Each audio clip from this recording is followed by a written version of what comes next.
Hello, everybody. I'm Ishan Pokrel, and welcome back to the PB Political Podcast. Today, in episode 24, I talked to Shatika Armstrong. Shatika is a candidate for the Madison County School Board's District 4, which covers a lot of Harvest and Monrovia, including the biggest high school in the district, Sparkman High School. You can find us on Instagram, Twitter, Facebook, and TikTok at PBPoliticalAL, as well as on our website, pbpolitical.com. Make sure to check out our last podcast with Representative Andy Witt of the Alabama House of Representatives District 6 on Spotify, Apple Podcasts, YouTube, and anywhere else. And make sure to leave us a 5-star review and follow us on social media. Make sure you tune in next week for our midterm special episode with special guests from around the country. Until then, thank you and enjoy the episode. Shatika Armstrong, welcome to the podcast. Thank you. Thanks for having me. So I just want to start with a little bit about who you are, why you decided to run, and just a little bit about what you want to do as a prospective school board member in Madison County. Okay. My name is Shatika Armstrong, and I'm running for Madison County School Board District 4. And I decided to run because at the time there were people making decisions for the students in Madison County who either didn't have kids no longer within the county, or they had moved them out of the county, or overall just didn't know what was best for all children. So I decided to run. Being a mom of 3 children within the district with an education background, it was a no-brainer. So that's why we're here now. Yeah, and that's a big tenet of your campaign, having kids that are in school right now. I know Sherry Rucker, she is the District 5 representative up until this new election, and she decided to step away because she had no more kids in the district. And so I think that how's the reception been to like that aspect and just in general to your campaign? It's been amazing. I get to partner alongside other parents. Actually, every day I'm on the PTO at each of my kids' schools. So at Legacy, Monrovia, and at Sparkman High, but I have one at Sparkman 9. So it's been amazing. That's good. And one thing about local elections that I personally have a little bit of a gripe with, I think a lot of people do, is just like the partisan nature. So like you're technically a Democrat, you're running as a Democrat. However, this is a local election. This is a school board election.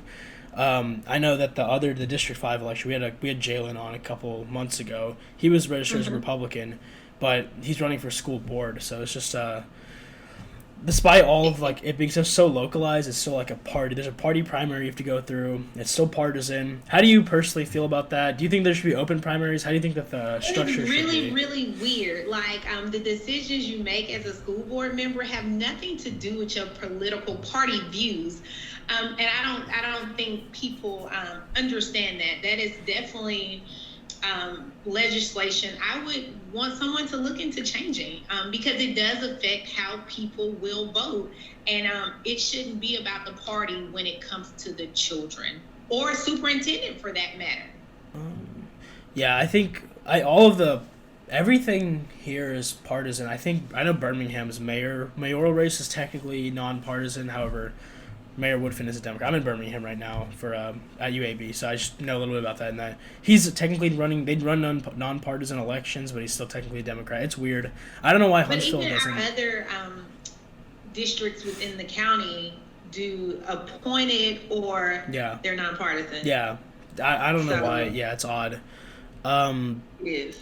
Yeah, so you started running. Your election, you announced fairly early. I remember you seeing you at some events early on. So you've been able to build up some steam as a campaigner. We were really excited. I think that's why we kind of jumped out the gun. We'd do it all over again. It gave us time by announcing in January. It really gave us time to build some real relationships with the administrators in the district, parents and teachers in the community. And that's the part I've probably enjoyed the most, is building those relationships. So they're already in place no matter where we go November the 8th. Yeah, let's get a little bit into the policy. So a big, what have you heard from around the district, from like parents, from students, administrators, teachers, like you said, what are their biggest concerns going into a new school board? The biggest one that I've heard from parents is the new reading curriculum that elementary is using.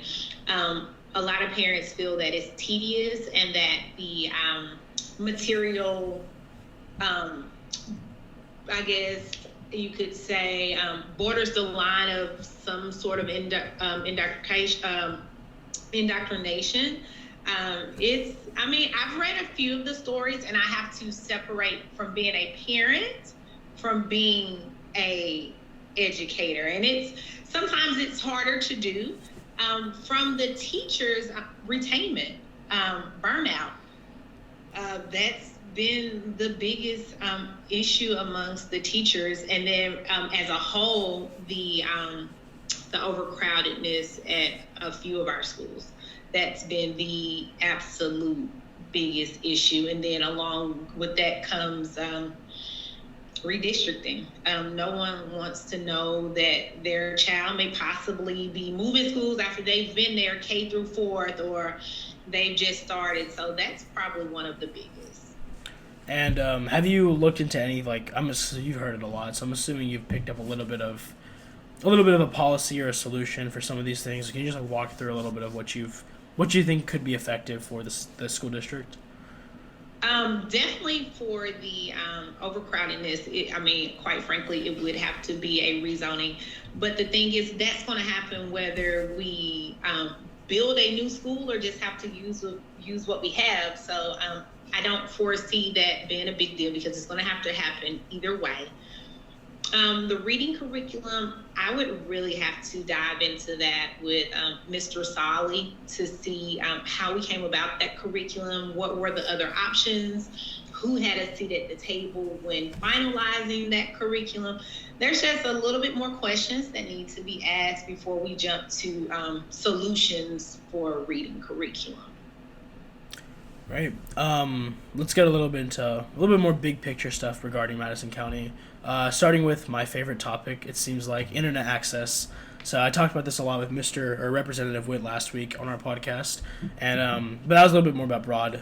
So internet it's way better in Madison County and in the Madison County school system than a lot of the state. However, there's still areas like out near New Hope, out near Gurley, New Market, even some parts of Harvest. There's a little bit of connectivity issues. Hazel Green, everywhere there's always an issue somewhere.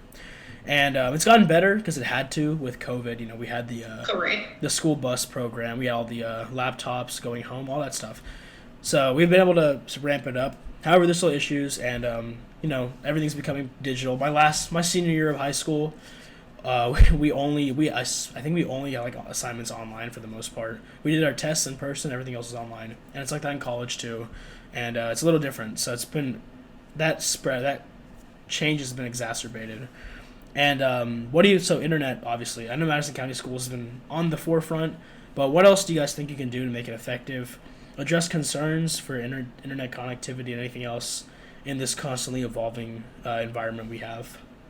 Well, we first have to make sure all of our students have some sort of internet access, and then if they don't, we have to make sure that we have enough devices, MiFi's, hotspots to give to those students, and make sure that everything else is in place at home, because it does me no good to send you home with a hotspot if you don't have electricity, or if mom and dad are having trouble meeting the bills at the house. And then we have to make partnerships with AT&T and T-Mobile, those providers, to make sure that, hey, if we reach out to them, that they can come through for us. Without those partnerships and connections, we're up a creek without a paddle, pretty much. And COVID showed us that. COVID showed us that in our rural areas out here in the county, it was harder, even with the MiFi's and the hotspots, to still have internet access for our students to get their work done at home. Yeah, that makes sense. There's always two sides, so yeah, I agree. There was one part, the school district, I guess, can't do anything about individual houses, but definitely stuff like hotspots, that stuff is if definitely... we can do our part, yeah. If we can say we did our part, then, you have to do your part. It takes two. Yeah. I know I think it was Facebook, wasn't it, that had the... that really helped bring in a lot. I feel like it was Facebook. It was. with It the was. You talking about the yes. That was Facebook the earlier this laptops, year. I They gave believe, a right? grant or gave some money. Yeah, they've been doing that for a Yes. couple of years now. Because I mean, again, not to harp on my experience, but we had laptops in every classroom, like Chromebooks in every classroom the last Hmm. couple of years of my high school. So I do remember that happening. Yeah, how has the have you do you have any ideas on how to increase partnerships as Huntsville becomes more technologically advanced? There's government programs coming in, like the FBI is going to be here, Space Force, companies, Facebook, Amazon, all coming in. Do you guys have any concrete ideas? Has anybody been talking to anyone about building more partnerships, not just for That's internet, what I but was gonna say. Not concrete, but we definitely have to make sure we're communicating to our local partners what we need, and seeing how we can help them. We have plenty of students within our high schools that are looking for jobs in those fields. So I don't know why we are currently not partnering with them. A you help me, I help you type partnership, because we have students that truly want to go into those fields. So we have to utilize and lean on all of our community partners, especially when they're brand new to the city. We need to be having a seat at those tables talking with them, getting it set up early on, before somebody else does. yeah, and we have the Madison County like Tech Center, the Career Tech Hmm. Center. But like you said, we could definitely expand that if you can go out to the FBI when it comes in, Space Force, Toyota, Mazda, all Yes, that stuff. yes, Um, yes. yeah, They should definitely be having a presence in all of our high schools, if they currently do not. Speaking with the kids, I hadn't heard that, outside of doing it on their own or doing it through mom and dad's friends of a friend, we don't have that presence, in our high school with those local manufacturers.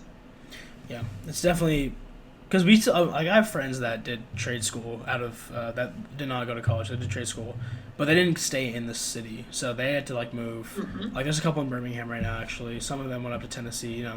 So I think yeah, that's definitely an area that I think you could expand on. I think the whole county could expand on. I think it'd be good for this district for Okay. sure. Let's go a little bit statewide. So the district, okay, so the district, Madison County, you guys have there's 5 board members, I believe, right? There's yeah, so That five is board correct. members, and then That is correct. yeah, and then a superintendent. But you guys aren't full time employees. You guys are technically part time. You guys have jobs. Everybody has a job outside of being a school board member. So this brings a little bit of a dilemma. I feel like this is actually a question that our one of my friends asked me to ask you because he's wondering how this works. So Okay. the school district, like the state super, the board of education, is elected. They're full time. They're doing their jobs. What do you think that they could do to make the jobs of like part time officials, like the elected district board members, make it easier for them to operate in a more successful capacity? Because you guys aren't professionals, and no disrespect, I mean you're not professionals. You guys are part time. You guys have other jobs. You have other things to do. You have kids. And not to say that they don't, but it's their full time job. So what do you think that the state could do to make things like internet access, job opportunities, stuff like that, but just easier for you guys to implement at a local level? Honestly, most of the time it comes down to funding. 9 times out of 10, it is a money issue. So long as the funding is there, funneled down from the state level, it's not a problem. And just speaking on, a part-time board position versus a full-time board position, I know for myself, if elected, I do plan to make that a full-time position, because it would be my first year going into that role. I don't know how that role actually operates once you're in it. So I would want to give it my full attention and my full focus. And it's hard to do that when you're worried about your plan A and not your plan B. So, and that's just for me and my household. Yeah, a little bit more of the district. So what are we, 46th, 47th, I believe, in education as a state. We're pretty down there. And not to say, I mean, Madison County I think is actually a higher county in the state. So good on them, good on us, I guess, for doing that.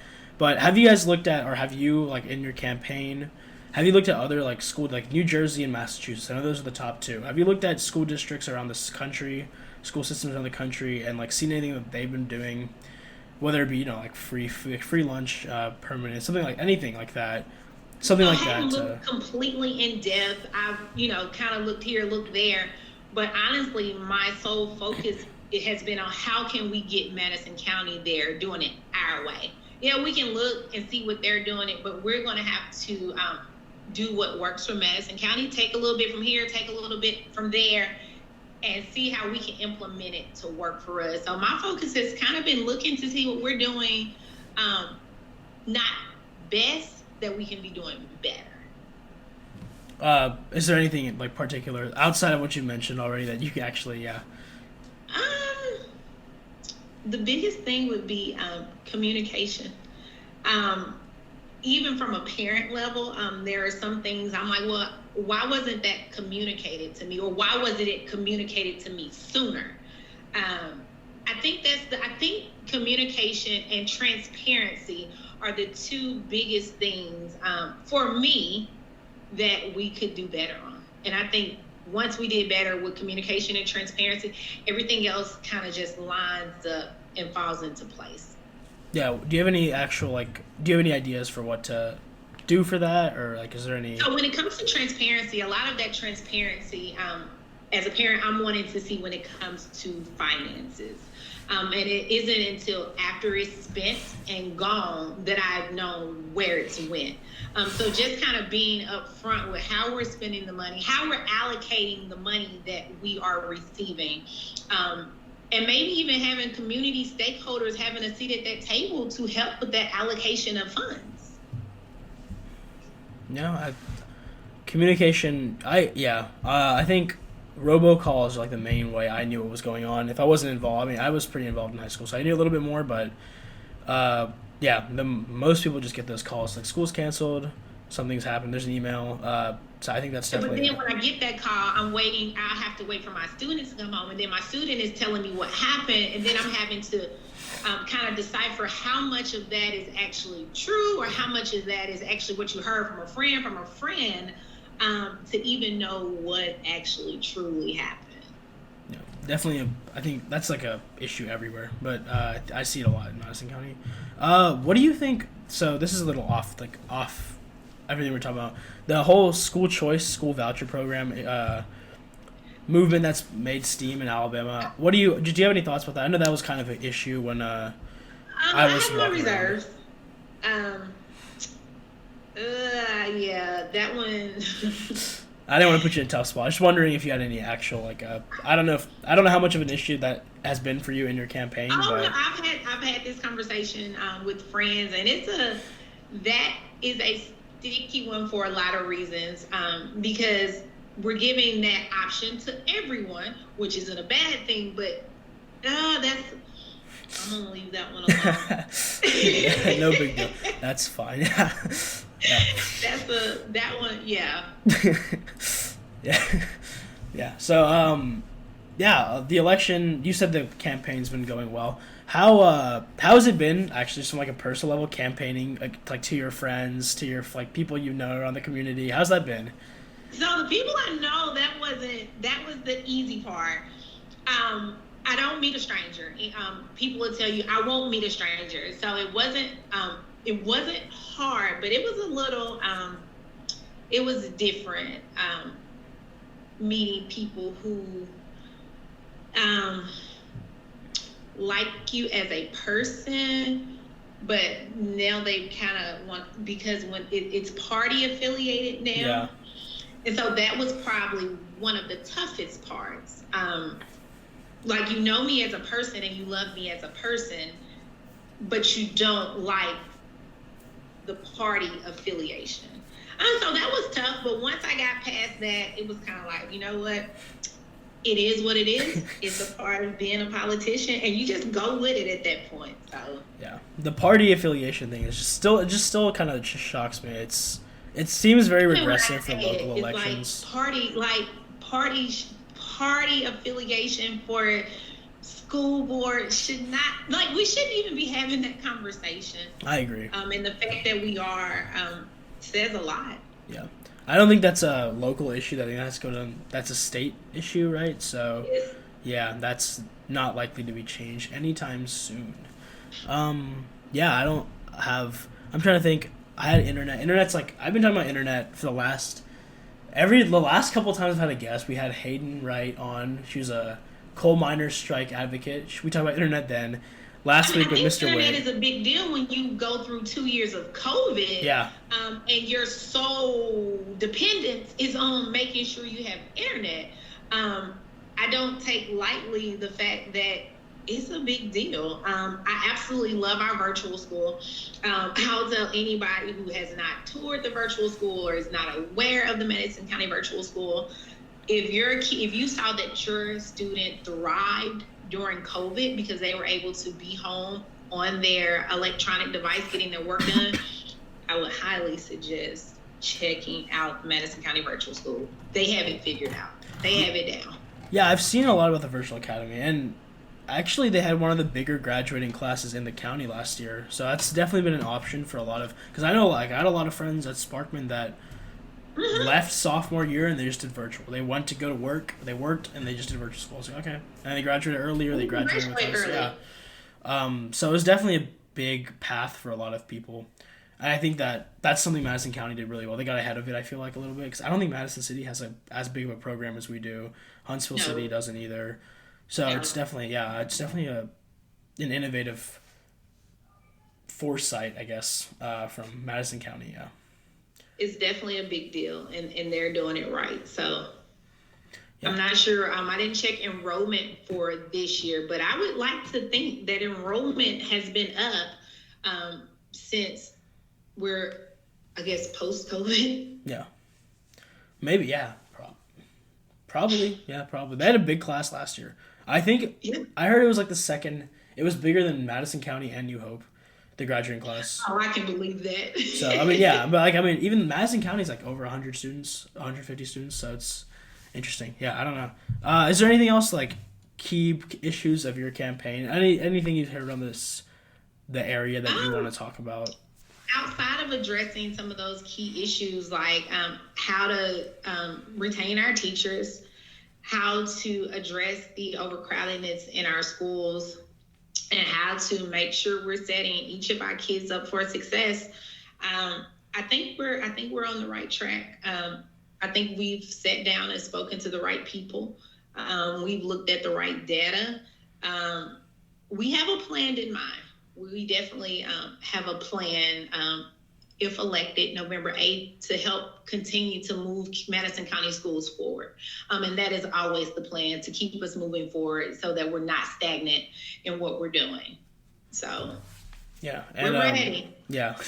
And it's a 6-year term, so your kids will still be in school, I believe, right? So that's definitely I'll still have kids in school. Definitely. When I actually hear it, it's like, oh man, I will still have kids in school. So yes, we will. So it would still be a vested interest for me. Yeah, and that's definitely in my family. I do like your statement earlier where you said it's definitely a driving factor run, and I think like Miss Rucker had kids in school, actually knew her daughter, and I believe I don't know the other representatives because they're not around me, but I'm sure they have some interest too. So, it makes a difference, when you're doing it for something bigger than yourself. And I constantly tell my kids that it's bigger than me. It's for your friends, it's for your classmates, it's for your teachers, because at the end of the day, everybody needs somebody that's going to advocate for them. So, and that's what I would like to do as the next school board member. It's a good soundbite to end it at. Shatika Armstrong, everybody, where can everybody find your campaign, your social media, anything like that? You can find us on our website is www.vote4armstrong.com, and then you can find all our social media handles from that page, or you can find us on Facebook at Vote for Armstrong, as well as Instagram and Twitter. Yeah, Armstrong for the number D for the number. All right, and we'll put all of that in our our description. You guys know where to find us. We'll be back next week with my favorite time of the year, midterm special podcast. We got some special guests on board. That'll be a lot of fun. That'll come out Wednesday, November 9th. So you guys check that out. Miss Armstrong, very fun to talk to you. Good luck this weekend, or next week, I should say. I've heard a lot of good things about your campaign. We actually live very close. So I live in the same neighborhood as you do, actually. So I think we talked about this once. Yeah. So we actually I've heard a lot of good things about you. I've heard a lot of good things about the race. It's been much more pleasant than the race I was involved with this spring, District 5, Ooh, so that's been Yes, good. I followed. I followed. I tried to follow as much as possible. Still, working on my own, but I did follow. You guys did Yeah. an amazing job. Yeah, well, that was definitely an Job. experience. So yeah, but it's been a nice, pleasant campaign. Nice break from everything else that's happened around the country and the state. So thank you for Yes. coming on. This will be out tonight, so actually you guys can listen to it. You guys can go to the website. It'll be in the links. Thank you for listening, and I'm Ishan Pokrell, and goodbye.